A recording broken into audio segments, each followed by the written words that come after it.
Council. Welcome to today's Grant Writing 101, a crash course. I am really happy to introduce Ryan Denham Devaney, who is on our, or she's a member of our Junior League of Boston. We are so excited to have her as a subject matter expert in terms of grant writing. Before we get started, I'm going to go ahead and read the Junior League of Boston mission. The Junior League of Boston is an organization of women committed to promoting volunteerism, developing the potential of women, and improving communities through the effective action and leadership of trained volunteers. Its purpose is exclusively educational and charitable. Before we go ahead and get started, let me go ahead and formally introduce our speaker.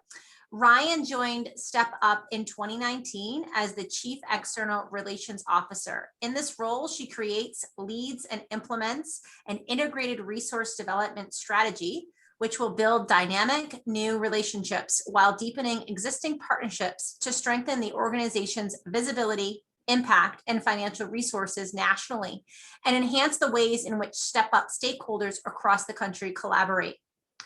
Prior to Step Up, Ryan spent 10 years with City Year, serving in national and local roles.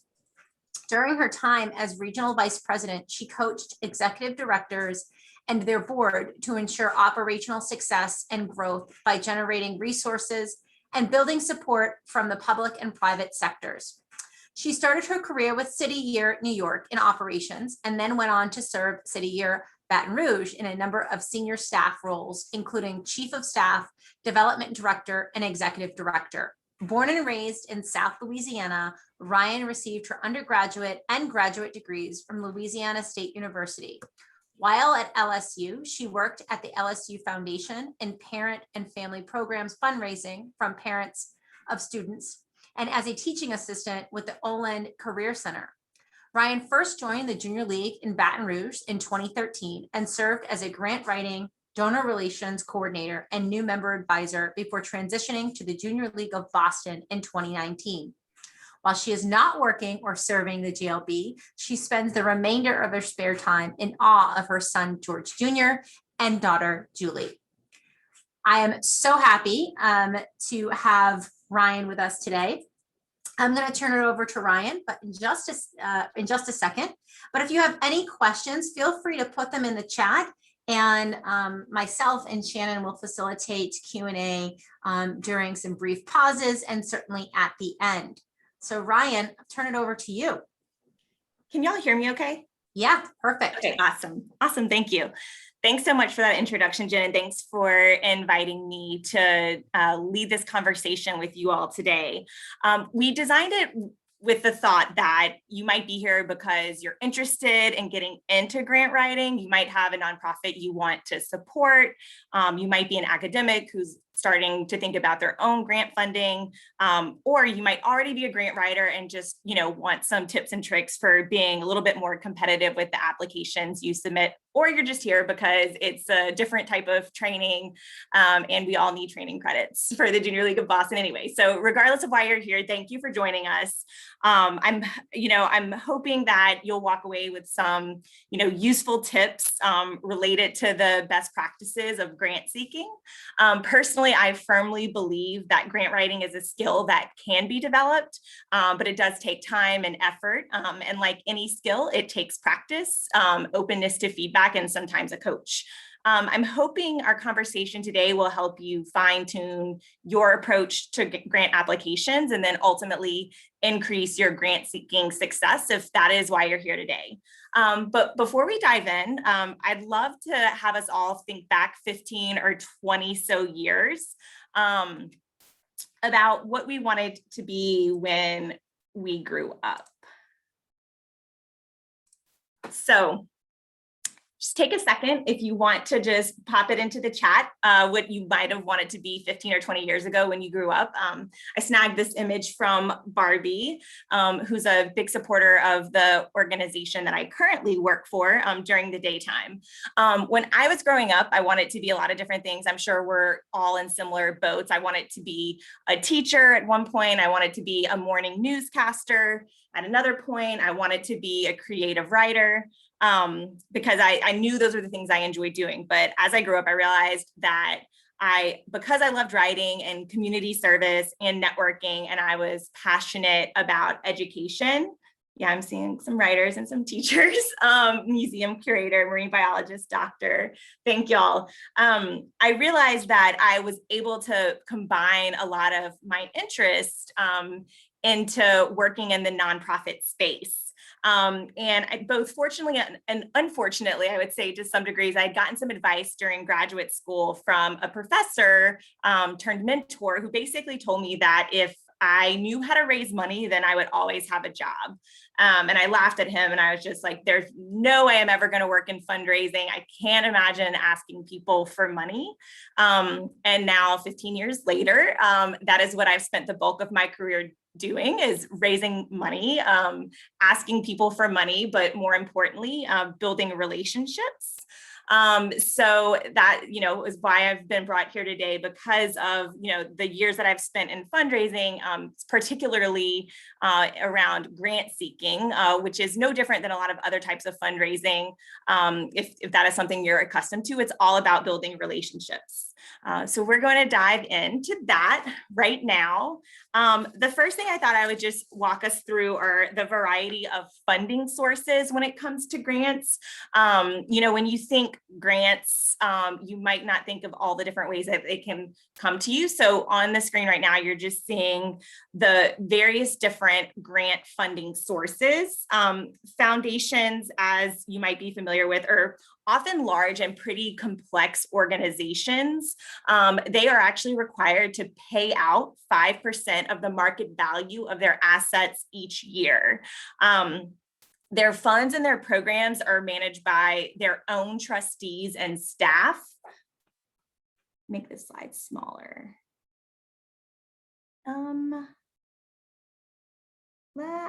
Celeste, I see your request. I'm not quite sure how to do that. Oops. Okay. I'm not sure if that helps, Celeste. Yeah, that helps a little bit. It might just be the way that your settings are for full screen, but that's fine. Okay. Okay. All right. Thank you. Sorry about that. No problem. We will be able to share the presentation afterwards. So if you are seeing some things cut off, you can have the full content afterwards. I apologize about that. Okay, but back to foundations. So their funds and programs are managed by trustees and staff. So people that are both appointed to help decide where the funding go, and then staff members that they actually pay to help run their foundation. Whereas a family foundation, family members often serve as the officers or the board members or the trustees, and have a pretty significant role in grant making decisions, even if they do employ staff. They often influence exactly how the funds are flowing for their family foundation. About 45% of all private and community foundations are actually considered family foundations. An operating foundation, it's pretty straightforward. They may make grants, but the amount is generally small relative to their own program. So they are really implementing and funding their own programs. And then a community foundation, like the Boston Foundation, for example, they serve a geographic community or region, and they are almost exclusively focused on local needs. They're usually considered a public charity, and they will raise a significant portion of their funds from the public each year. And those funds come from multiple donors, so not just one family or one entity.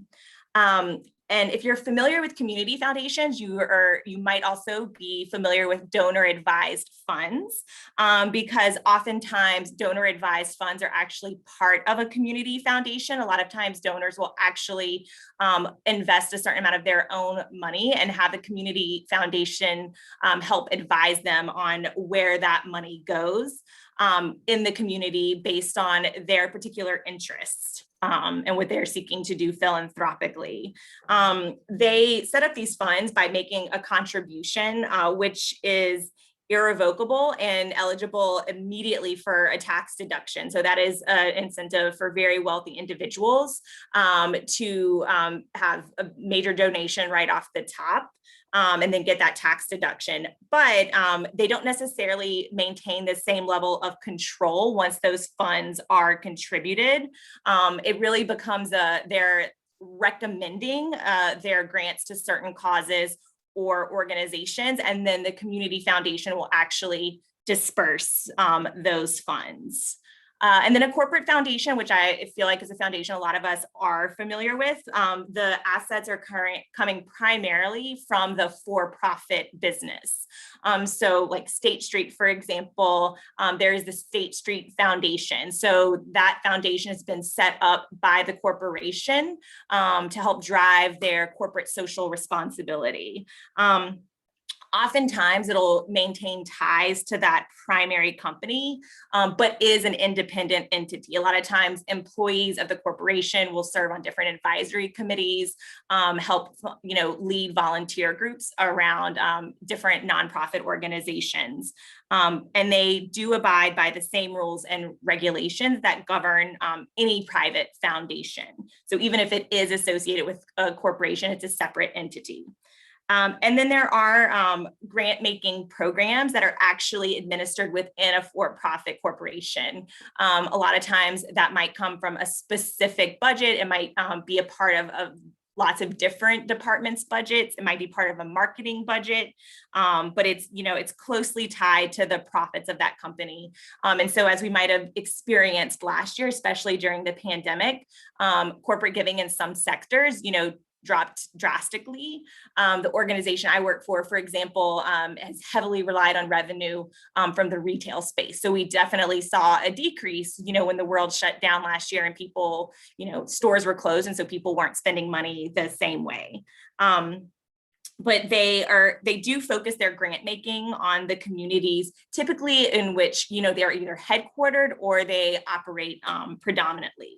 And they are not subject to the same reporting requirements as corporate foundations. All right, where to find grants. So I just wanted to provide you all with a couple of different resources, especially if you're just getting started in the pursuit of grant writing or grant making. These are just a couple different places that you can go. The Foundation Center, it's a comprehensive database of US grants. You can also get training here on both grant seeking and fundraising, more generally speaking. The Grantsmanship Center, you can find the top grant making foundations, community foundations, and corporate giving programs by state. So that's a very helpful resource. And then again, FundsNet Services is just another place to research grants, fundraising programs, and foundations. And then another resource for grants or the federal government offers a ton of different grants. It's obviously, we're not going to even touch on the federal grant process today, but if that is something that you're interested in or fits into your world, grants.gov is where you can find and apply to all federal government grants. The US Department of Education, you can get funding forecast for the Department of Education or the DOE's funding opportunities. And then if you work for or affiliated with a youth serving organization, findyouthInfo.gov is a great place to find federal resources to help your organization plan, implement, and participate in effective programming. All right.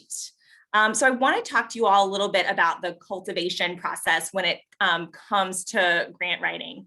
If you joined us earlier this year for the first general membership meeting, when we actually had a pretty in-depth training around fundraising, some of this might feel familiar to you. And part of why it's important to think about it when we're talking about grant writing is that it's not that different.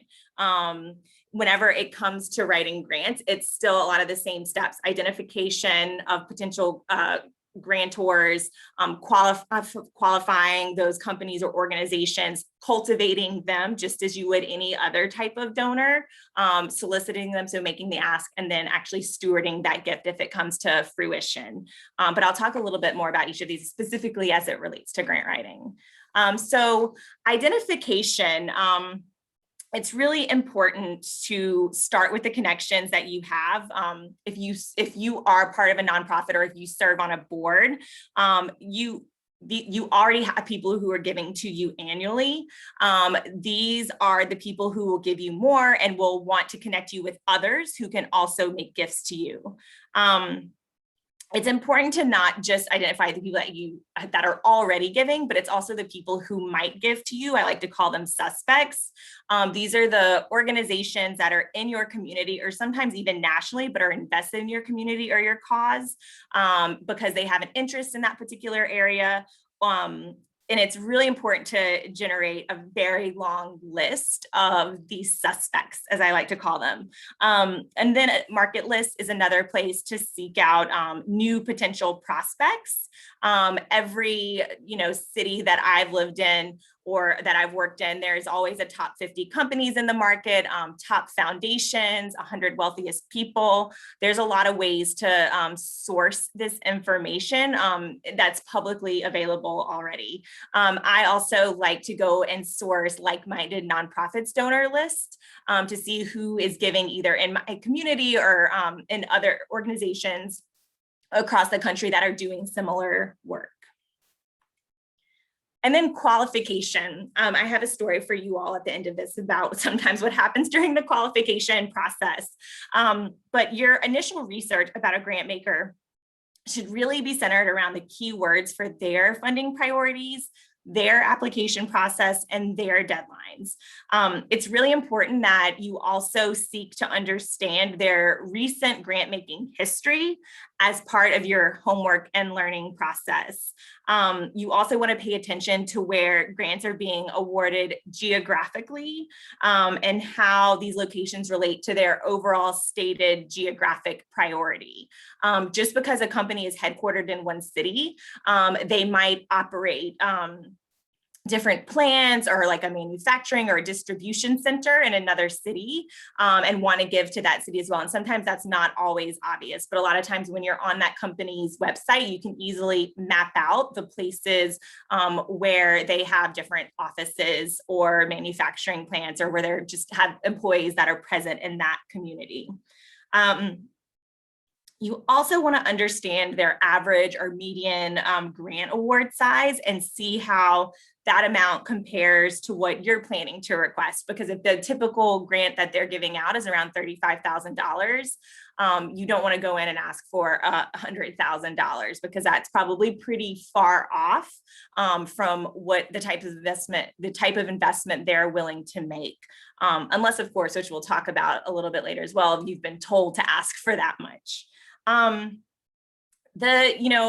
I'm not going to read through everything on the screen, but, oftentimes you'll find out that there's limitations. It might be a geographic limitation. They might not want to fund a religious organization. They might not want to fund a charter school. So it's really important to pay attention to the things that they do or don't fund. It's also important that just because you have the same purpose, like you might not fit their specific area of interest. So just because they fund education, for example, that means if you're like, for example, I run a mentorship program for high school girls. There are a lot of foundations that only want to fund early childhood ed. So pay attention to that. They might also not be interested in after school. That happens a lot as well. Or they might only fund after school. It's also important to understand, and it says it on here, but the types of support. Sometimes people do not want to support events or a capital campaign. So you might be building a building or expanding something. They prefer to make programmatic investments. So it's important to pay attention to that as well. Previous grantees, do they fund a lot of similar projects or all of their grantees very different? In terms of the amount, what do you need like how much money do you need? And does this align with the amounts that they're awarding? If they give out a lot of small grants, for example, the average gift range is $5,000, you might decide that that's not worth your time based on what the application requires of you. So it also, for them, it might feel like a meaningful investment, but for you, you might have to pass on that grant opportunity. And then guidelines, pretty clear, how do you apply? When does it need to be submitted by? What things are required with the application, which we'll talk more about later as well. Whenever it comes to actually the qualification process, you should really be looking at a couple different things that which we've touched on just now. Their wealth, their interest, and their connection to your org. Being more specific, I like to use this ranking system as I'm going through the qualification process. As I mentioned, I personally prefer to spend time on grants that are going to give me the greatest return on investment. So if I'm going to spend 4 to 5 hours working on a grant, I would like it to yield somewhere, around $25,000 to $50,000 versus $5,000. And so this is the ranking system that I use. I take a look at their assets. Do they have a staff? Is it a large staff? Is it a small staff? Is their historical giving readily available? And if so, are they making large transformational investments, multi-year commitments? How clear are the guidelines? And then from there, I can help determine the ask amount, which, I've given you some recommendations below right here. And once you've qualified a grantor, you move into the cultivation process. You want to develop a compelling case for support by involving other volunteers, other staff members, board members to help communicate the rationale for why your organization or why your cause needs support. Cultivation activities include a myriad of things, but it's really important to treat just like you would any other donor, the foundation staff, their trustees, just as you would any other donor. You want them to get to know you. You want to get them to know your organization. You will have much greater luck when it comes to actually getting the grant if you have a relationship with the funder or with key decision makers within the foundation. More times than not, if you blindly submit a grant request, it will not be funded. I know it seems quite obvious, but I've spent a lot of time in my career telling, fundraisers, like, you can't just blindly submit grants. It's in the end, it's not a good return on investment to just crank out a bunch of grant applications if you don't have some type of relationship that you have cultivated with the foundation or with their staff or with the trustees. So solicitation, this is when you actually make the ask. There's a lot of ways that this can happen, especially when it comes to foundations. Typically, if you have a meeting with someone, they may say, okay, go ahead and just, send us a proposal. You might actually do it in a face-to-face meeting or a peer-to-peer meeting, and then they'll ask you to send the proposal over afterwards. Or as a fundraiser, you become familiar with their grant cycle. You know that you need to sit down with them, 3 to 4 months before the grant is actually due to talk through the impact of previous grants or what you're hoping to achieve through their grant, and get some guidance from them on if they want to continue funding the same program, if they want to fund something different, how much money to ask for. Oftentimes, like, they want to know that before they actually see your proposal, and it's much more likely to be funded if you're aligned with the key decision makers at that foundation or that company in advance of actually soliciting the gift. And then, like anything, once you actually get the gift, it is really critical that you work hard to implement the program or the project that you actually solicited or submitted the grant for. And once you have that return grant agreement or acknowledgement that you've received your funds. You also need to make sure you thank the donors. A lot of times we think because it's a lot more steps to actually get grant funding versus asking an individual to write a check that they don't need to be stewarded in the same ways. But that is, absolutely incorrect. I like to say that just, you're going to send them a grant report, or you're going to sign that grant agreement, or you're going to send them a tax letter. It doesn't mean that they shouldn't hear from you often.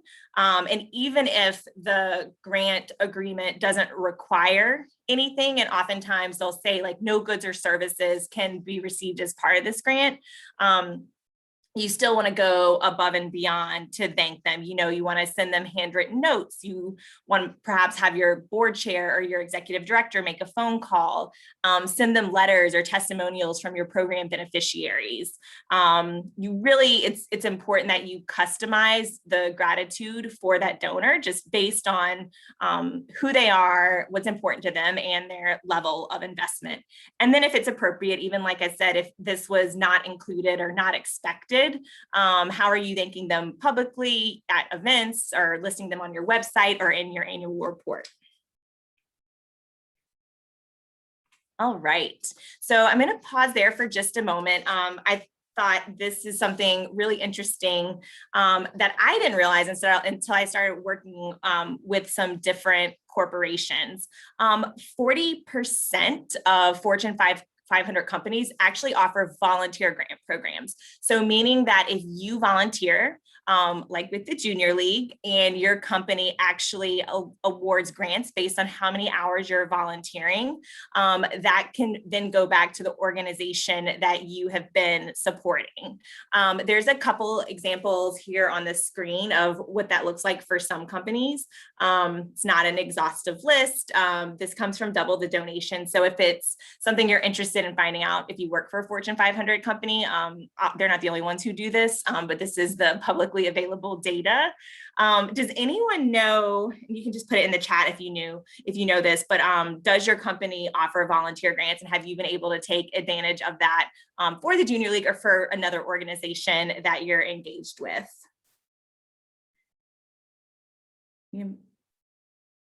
That's awesome, Jen. And then I see Shay asked, how long is the cultivation relationship building stage lasting before you begin the grant writing process?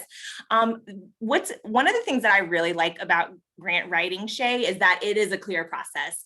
9 times out of 10, you know that someone has a deadline on April 15th. So if you know that that is their deadline, then you know when you should start meeting with them and talking to them. I call it touch points. I like to have at least one touch point with a funder before I make an ask of them. So especially in the COVID world right now, that's a lot of virtual coffees or phone calls, just getting to know the funders. But I would typically say give yourself 3 to 4 months in advance of a grant deadline to start to get to know that funder. I will say a lot of times working with foundations, those program officers are extremely busy. So if you know that you actually want to meet with them in March, you should probably reach out to request that meeting in January.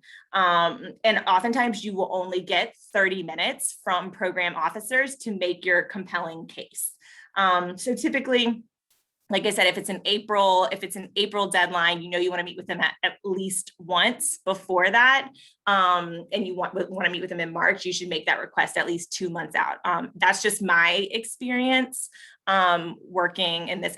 Obviously, a little bit different now with things being virtual. Travel, I think, helps. People are not on the road as much, but you really work backwards from whatever that grant deadline is. And then, does your company match gifts? Do you know if your company matches gifts? Have you taken advantage of matching gifts? So different than the volunteer grant, because the volunteer grants are based on the time that you're actually giving to an organization. But matching gifts are, if you know that you make an annual contribution to an organization, and then you just go and you show your tax receipt to your company, or you submit it to HR, they will then issue a matching gift. There's said some of these things on here, but 65% of Fortune 500 companies actually offer matching gift programs, and about $2 to $3 billion is donated through matching gift programs annually. However, there's about $4 to $7 billion in matching gift funds that go unclaimed each year. So if you are not sure if your company matches donations, you should certainly find out, because that's money that, you know, we're all leaving on the table. That's great, Melissa. Melissa said, shared that she works for PayPal, and they are able to get $10 an hour for every volunteer hour, and they match up to $2,500 a year in donations. That's fantastic. So yes, if you don't know if you can access volunteer grants or company matching gifts, talk to your HR team tomorrow. It's a really easy way to take care of the causes that mean most to you and not leave this very important money on the table. All right, parts of the proposal. So we're going to be digging in a little bit deeper here. And I built this really, and I'll show you a little bit of an example in a bit. This is the most typical type of grant proposal or grant request, the most typical type elements of it. You have, you know, I'll just go right along. The executive summary. Usually this is the first thing that a grant reviewer will read. It's sometimes called the abstract. If you all think back to like middle school science fair projects, I'm sure you've had to do this before. It's the first thing that the grant reviewer is going to read, but it should be the last thing that you write. In my experience, it's best to hold off on writing the summary or the abstract until the rest of the proposal's been completed or very close to being done. That way you'll have, the complete story at hand, and you're also less likely to leave something out. But the executive summary should really persuade your grant reviewer to keep reading your grant proposal. It's really just the basics of what you're asking for. I like to keep in mind that, only 1 in 10 proposals ever gets accepted, and I want to be 1 in the 10. So how do I make sure I stand out? I want it to be brief. No more than 4 to 6 paragraphs or 1 page. Sometimes you have even less words than that. A lot of times there are, character limits, word limits, paragraph caps. So that's a really important detail to pay attention to. And then don't cut and paste from other parts of your proposal. You don't want to be duplicative. You don't want them to read something at the very beginning that they're going to read, 2 pages later. You can use the sentences, but rewrite them. Then organizational information. This is just typically the basics about the organization. In addition to, like your address, the person who's submitting the application, perhaps the name of the executive director or the CEO.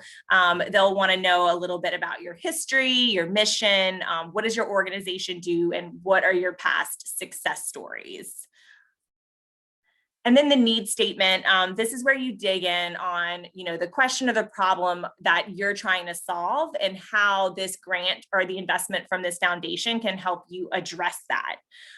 They'll ask you, you'll also have the opportunity to provide supporting documentation. So this is thinking about the research and data that really undergirds perhaps your program model or the work that you're doing to address a specific need, question, or problem. It's also really important to use statistical data when available, but this is really getting at, why should this funder care about your specific cause or your grant request? And then the project description, this is the who, what, and when. It's going to talk about how you plan to address that specific need. Why is your approach unique? I really want to underscore the unique piece of this. What differentiates you from others doing similar work? And then who will it benefit? They really want to understand how many people you're going to serve. What are the demographics of these people that you're serving? A lot of times grants get very specific on, gender, ethnicity, level of education. So those are all things very important to know going into this process, if that is not data that is readily available to you. And then this is also the opportunity to describe the basic goals and objectives of your project or your program. And then the methodology, this is the how. How will you bring this project to life? Again, like what's so innovative about your approach or your technique or your process? And you really want to make sure that the goals, objectives, and methods all tie back to one another. So what did you talk about in your project description? And how is that going to happen? So that's the two pieces of how these things are connected. And then most importantly, the outcomes or the impact. So, it describes the changes that will result if your project is successful. It's always important that these are really SMART goals. I'm not going to spell it all out to you. I think we all probably have some experience with SMART goals, but this is your opportunity to be, really clear about what will happen if your program is brought to life. You already know it's going to be successful. You wouldn't be asking for this money if you didn't believe in the product, if you didn't have the research to support it. So this is why you tell the funder that why they should invest in you.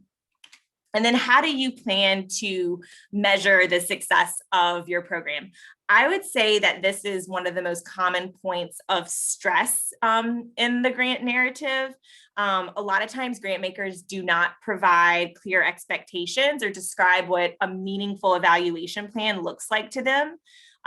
If they don't explain what they expect to happen with their funding, then a few things that you can consider, I've outlined here. So like, who is responsible for measuring the outcome? And when I say who, like, is there a staff member, one particular staff member that does this? Do you bring in an external company that helps, track your data and report on your data? What tools do you use? It is totally okay to say that you track all of your data in Excel. I have a federal grant that's like one of the drop downs whenever you select your measurement tool. It is all Excel is like one of the options. So don't ever think that maybe like your tool is not sophisticated enough. You can do a lot of really incredible data projections and analysis with Excel.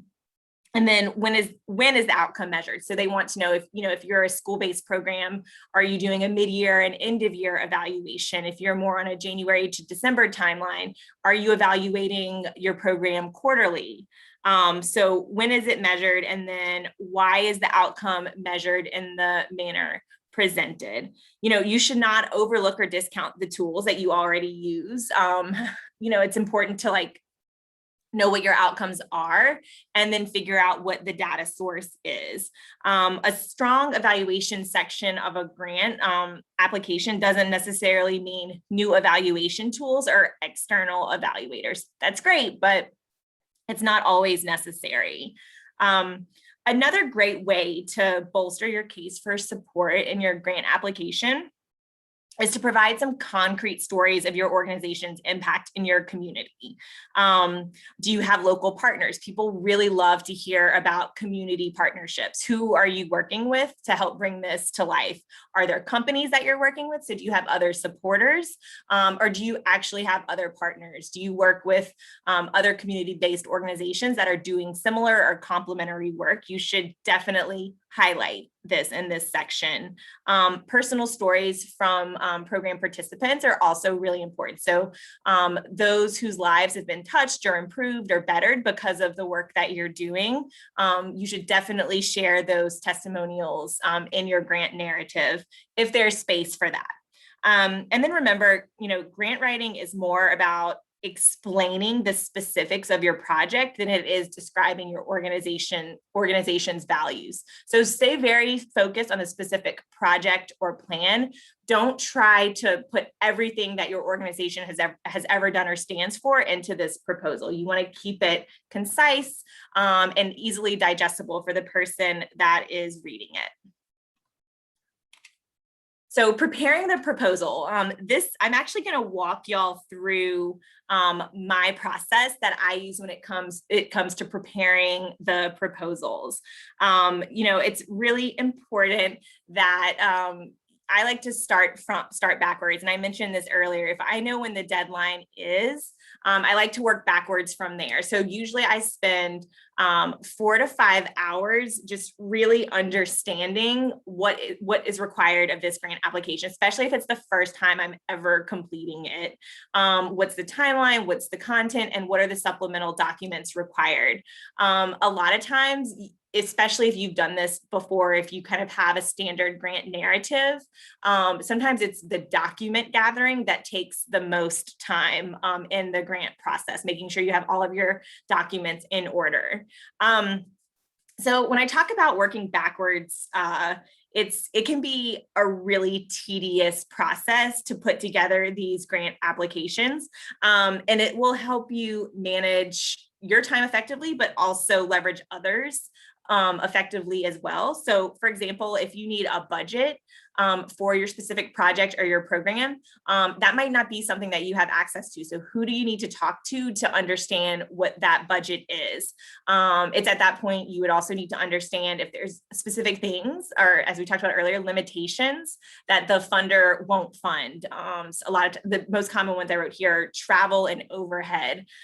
Sometimes funders, they don't want to fund travel, they don't want to fund conferences, and they want their dollars to go straight to the program because that's where they feel like they have the most impact. And then, are there unique supplemental documents needed? I will go over in just a minute what are kind of the standard grant attachments required, but sometimes, especially in recent years, folks are asking to see video testimonials, sample agendas, or lesson plans from your program, or letters of support from your stakeholders. So all of these things might require or involve other staff members in the process. And it's, ideal to be able to give them as much notice as possible. And I promise it will make your life a whole heck of a lot easier in the end as well. And then I just wanted to show you all a little bit of an example here. What you're seeing on your screen is actually what it looks like when you log into CyberGrants. CyberGrants is one of the most commonly used grant platforms for foundations, for corporate foundations, for family foundations. So this is what it looks like when you log in. A lot of times when you actually log in to CyberGrants, there's a place where you can actually click on and directly link to what is required of the grant application. So before you even get in and get started, you can pull up a list of what's required right off the bat, which is super helpful. This is just a sample for a grant that I'm actually working on right now for the Amgen Foundation, which actually is one of the organizations that does volunteer grants. If anyone works for Amgen, I can plug them. But this is just a sample of their grant requirements for this particular grant that I'm working on right now, just to give you a sense. And a lot of times when I have this list, I will then copy paste this into a Word document. So I always start each of my grant applications in Microsoft Word. Grant systems are very notorious for crashing or not saving your work. I'm starting to see more and more often where grantors actually say, like, do not do your work here until you're ready to submit. I had an experience last year with New Profit where I had started copy pasting everything into their grant portal and then went to submit it. Their grant was due at 5 p.m. and I think it was 4:54 and I went to submit and it wouldn't submit. So I had to close out of it and start the whole copy paste process over. And I realized it's because I had it open too long. So lesson learned, not to start copy pasting until the very end. And like I mentioned, once I have a sense of what's required in the grants, I will copy paste that out into my Word document. I also like to go in, especially if I'm collaborating with others, and note the character or the word limits in a different color. It also makes it a lot easier if you're working in Microsoft to check your word limits here. It's much easier to do that than the actual grant portal. And then this is when you also start brainstorming your content. So start to understand what this request is about. Is it your general programs? Is it something more specific? If the donor's interested, in funding teens only or workforce development, for example, those are two common ones for me. It might take a drilling down a little bit more on your specific programs versus doing that more general programmatic request. And it's, sometimes you might have to build in time to collaborate with, your program team members or with other folks from the organization that you might be writing the grant for, to really understand like what this request should center around. And then you start writing. Again, like make sure you're saving your working grant document very frequently. You want to block off 4 to 5 hours for all of this initial work. Even if I'm using a template or a previous grant, it's still, like I said, a very time-intensive process because word counts, character limits, all of that change from donor to donor. And then you also, there's some customization as well that comes with it. You might want to use different wording or just make sure that if you mention the funder's name in it, that you're changing that throughout, your grant template. From there, I'll spend probably another 1 to 2 hours of editing. And I also like to involve what I call a second set of eyes.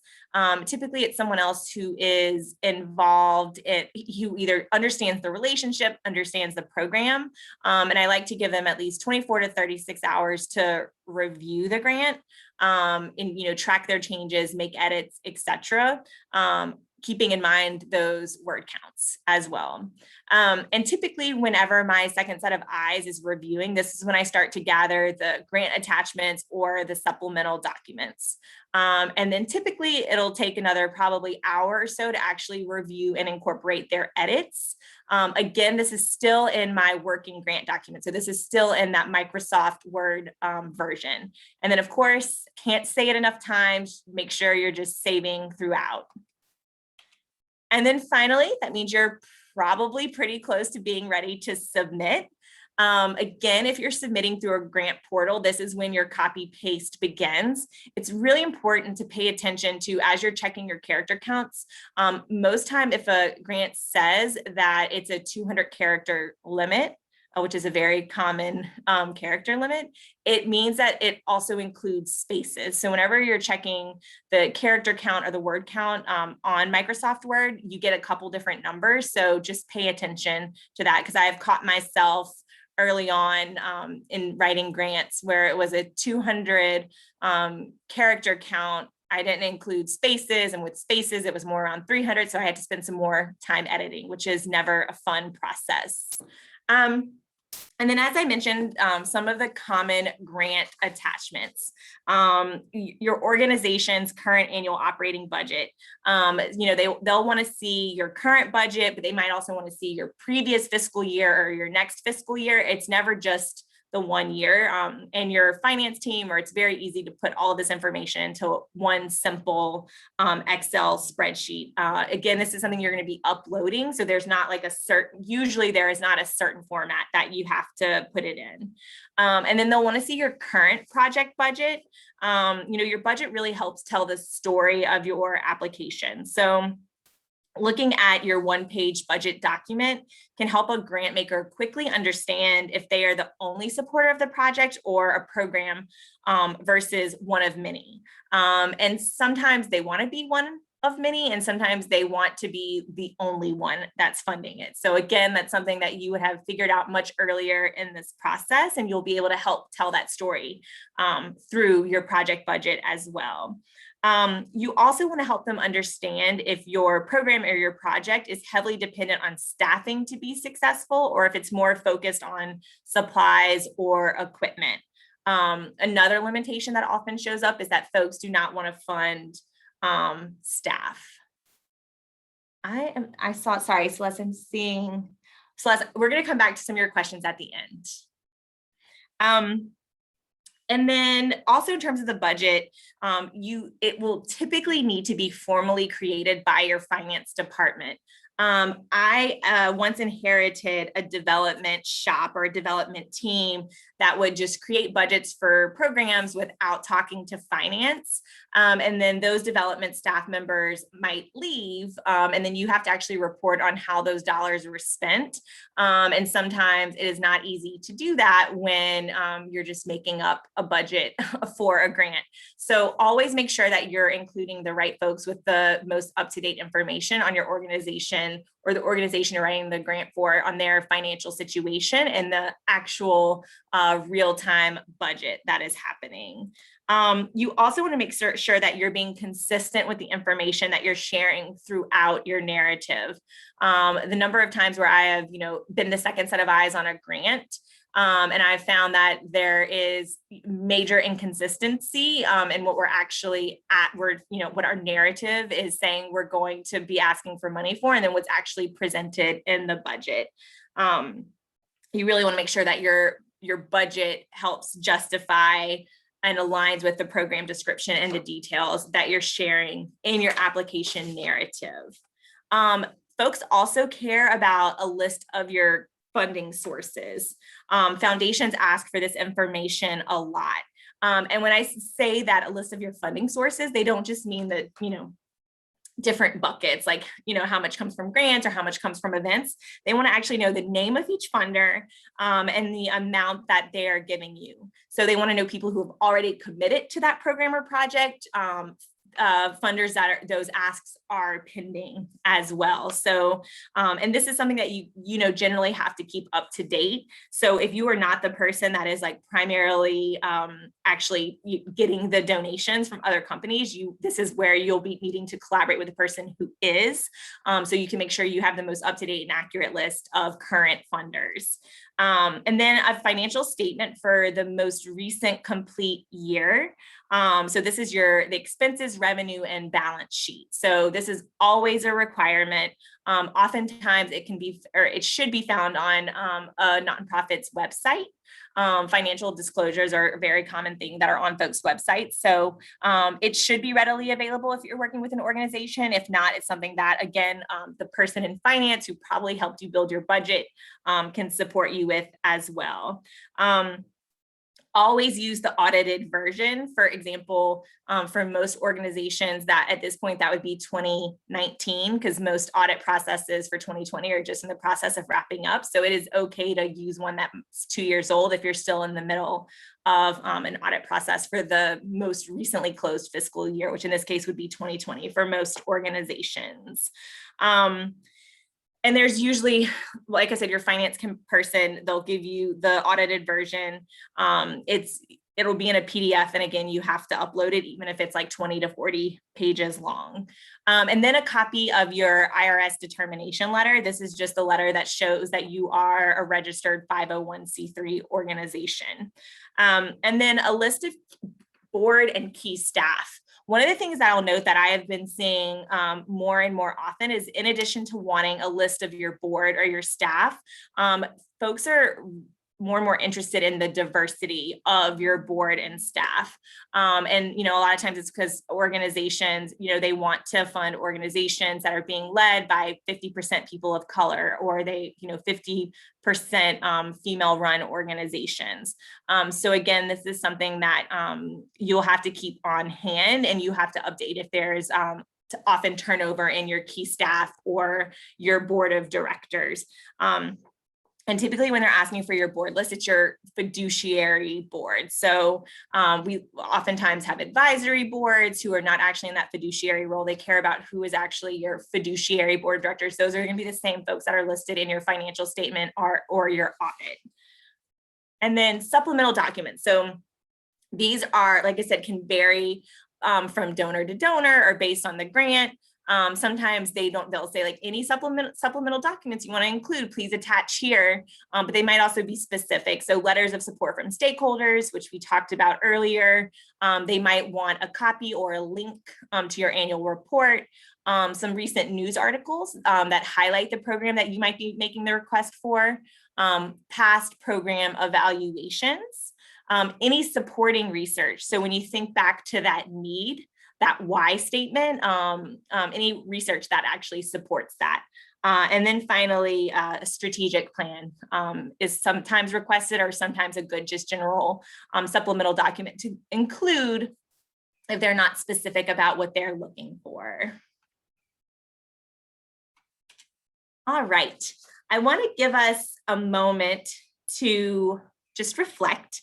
I want you all to think about, a nonprofit ad, a commercial, or a billboard that you've seen. And, why has it stuck with you or what made it stand out? And if you want, feel free to just post in the chat.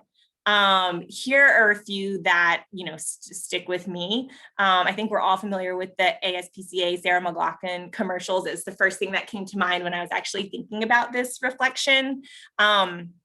And then similarly, Feeding America has, really been on my mind a lot through the pandemic. I can't even tell you the amount of times that I've heard Catherine D'Amato from the Greater Boston Food Bank on NPR talking about what they've experienced as a result of the pandemic.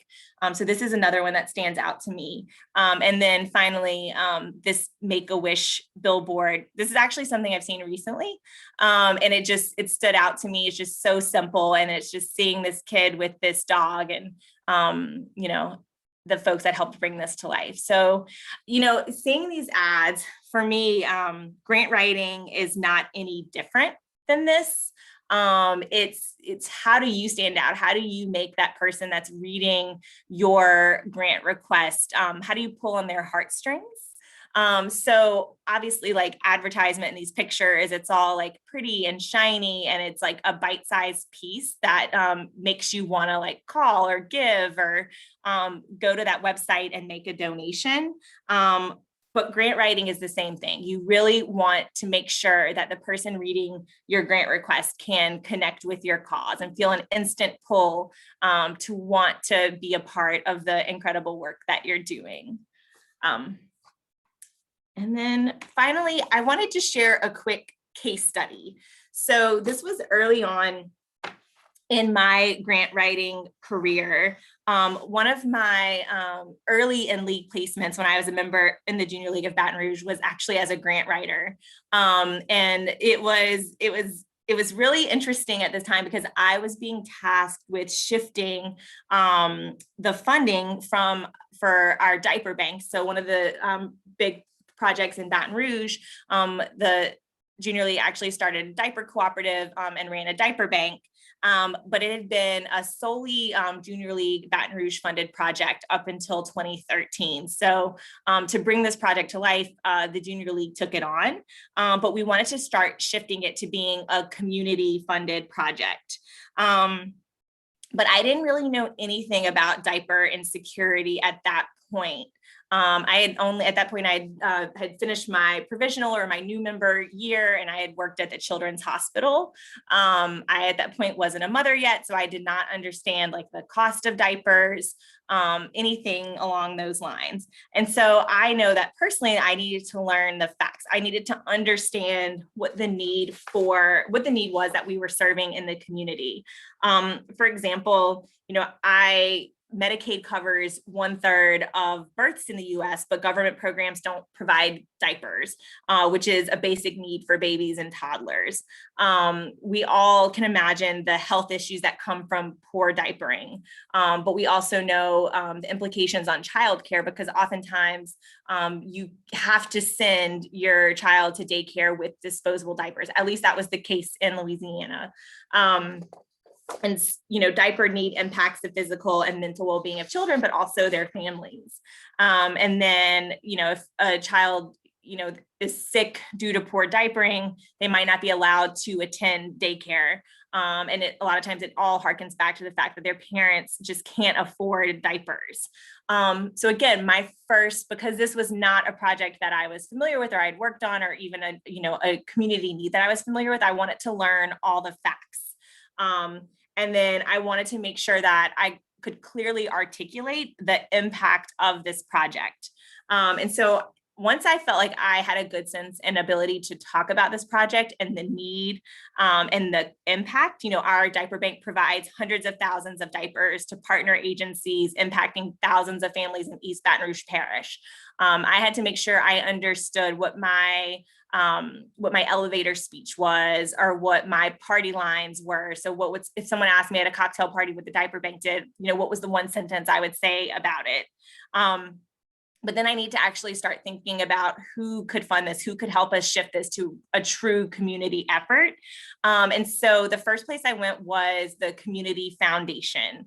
And this all goes back to the donor advised funds. I knew that they would know who of their donor advised funds might be interested in this project, because they did manage so many different grants for their donor advised funds. And so I met with one of the philanthropic advisors there and talked to her about the project and what we were trying to do, and what success we had seen so far. And so she gave me a list of prospects at that point. And so then I shifted very quickly to understanding what their grant deadlines were. Back to Shay's question earlier, like some of them were, rapidly approaching, and some had more open deadlines where I knew I needed to meet with someone first. One of the folks that I needed to meet with first to truly understand what their interest and alignment would be was ExxonMobil.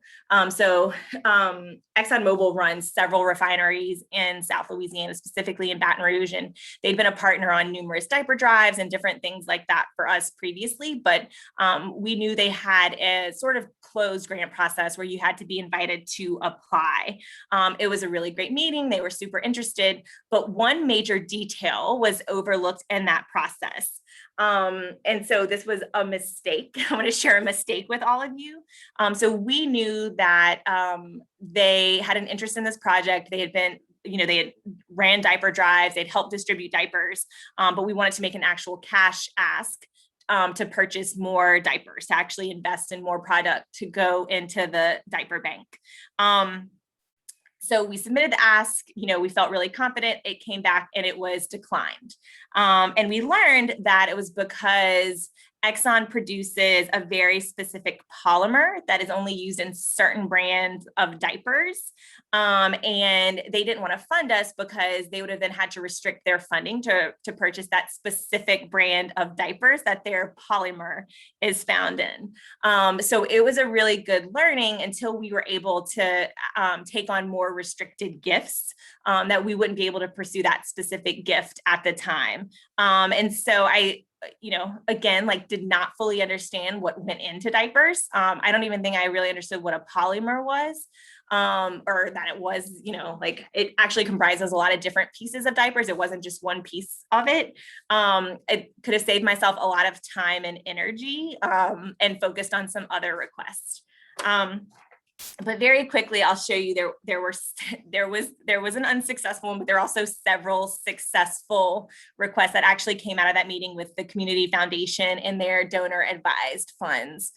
So this is just a quick sample of one of those requests that just paints the picture in actually a very brief fashion. That's one of the really nice things about working with a community foundation and donor advised funds. The requests are not nearly as extensive as something that you might see in a cyber grants portal. Usually you're able to frame your own narrative and present it to the funder and make it very specific to the community that you are seeking the support for. For this particular request, actually, because it was coming through the Community Foundation, and this is common for a lot of community foundations, they actually have different reports that they release about, on an annual basis about their community. And so for this particular request, because it was going through the Community Foundation, I actually used their resources in here to actually help paint the picture of this specific need for this project. So I just wanted to share a bit of an example with you all, but also let you know that I've made a lot of mistakes along the way in terms of my own pursuit of grants for the different causes that I've worked for. And then finally, just a few tips and tricks to close us out. A cover letter. If you are submitting a request via email or post mail, include a cover letter. It doesn't have to be anything crazy, but it is, it's important just to like bullet out the attachments that you're including or that are included in the post mail document. Believe it or not, there's still funders that want you to mail in, like 10 copies of your grant application with all of those financial documents. But do include a cover letter if you're submitting via email or post mail. That is not necessary if you're doing it through cyber grants, but it does add a much more personal touch if you're submitting through email or post mail. I also want to encourage you to speak in lay people's terms, like eliminate industry words and jargon. Every industry has its own jargon. Nonprofits are super notorious for this, similar with acronyms, but you want to appeal to the majority of foundations and corporations. So it's best to just eliminate all internally used acronyms or industry jargon. You want to tell your story from the heart, but do it in words that everyone can understand. And then share gratitude if there's space in the proposal, whether it's through your executive summary, you can do it there, or if you want to do it towards the conclusion of your grant proposal. You just want to make sure that you're sharing your gratitude for the opportunity to submit this proposal. And then when you are declined, because it will happen, I encourage you to, ask for feedback, be persistent. This is not often explicitly discouraged, but you want to get back in touch with that grant officer that you talked to, or someone who can offer some insight into why you were declined. What was the funding body looking for? Was there, less funds to distribute than they originally thought? So if you're not successful, reach out to the funder and just find out how your application could have been stronger. And then that way you can take what you learned from this and enhance any future applications, not just to this funder, but any funder. And then I also, really encourage you, as a way to sharpen your skills, you want to read others' successful grant proposals, not necessarily from your organization, but other organizations. This has really helped me hone my grant writing skills. Like, I would even say, like, reading bad grants it has also helped me learn what I don't want to say or how I don't want to present information. This helps you figure out ways to better tell your organization's story. You can understand what makes those proposals strong. And this helps you really hone your own grant writing voice. Because, I spend a lot of my time writing grants now. I do have a small team that supports me. But it's interesting, even though you're writing the same content, you can put a grant in front of someone and they can immediately tell the difference in, your voice and someone else's voice. So it's, you will develop and hone your own voice in grant writing. And it's a pretty cool process to experience. But grant writing is very serious business for nonprofit organizations. If, in my opinion, if you approach it with careful planning and you set realistic expectations and really believe and invest in the value of your work, you can and will write successful proposals. It just requires a specific mindset that you can definitely build and strengthen. It's like any hobby or skill, it just takes practice. So I just did a lot of talking. Thank y'all for bearing with me. But I do want to stop now for any questions that y'all might have or that might have come up in the chat. And feel free, folks, to unmute, or Shannon or Jen, if there are any questions that I missed. I know Celeste had a few. Yeah, Celeste did have a few. I had a few, but I feel like you've addressed the majority of them. Okay.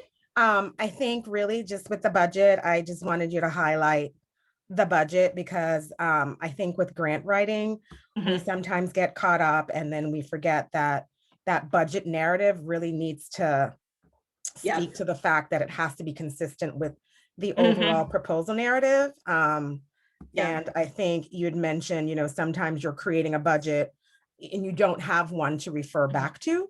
So you're creating that budget from scratch, but it really needs to make sense. And even if you have to do a little bit of research so that, if you need to justify it, clearly I've done some grant writing in the past. So, I'm speaking to the fact that if you have an activity that comes up, you need to make sure that it mirrors the proposal. So I just really wanted to touch on that because I think the budget is one of those big pieces where some of the mistakes happen, and it's also where you may lose out on the funding.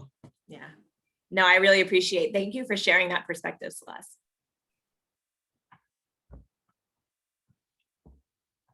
Anybody else have any other questions?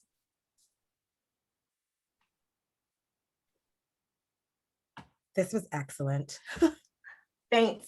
I will say, you might not have questions now, but I know once the PowerPoint is shared from this training, I did want to share my email with all of you. Obviously, you could easily find it in the member database, but I also just want to put it out here. If you do have questions once you're going back through the presentation, or just questions in general about grant writing, I am happy to continue to share my expertise.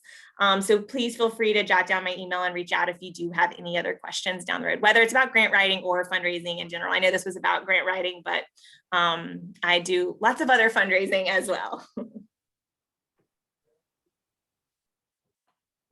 Thanks, Shannon. Excellent. Thanks, Ryan. This has been really fantastic. You're getting lots of kudos here on the chat. And we certainly appreciate your willingness to answer any questions outside of this training.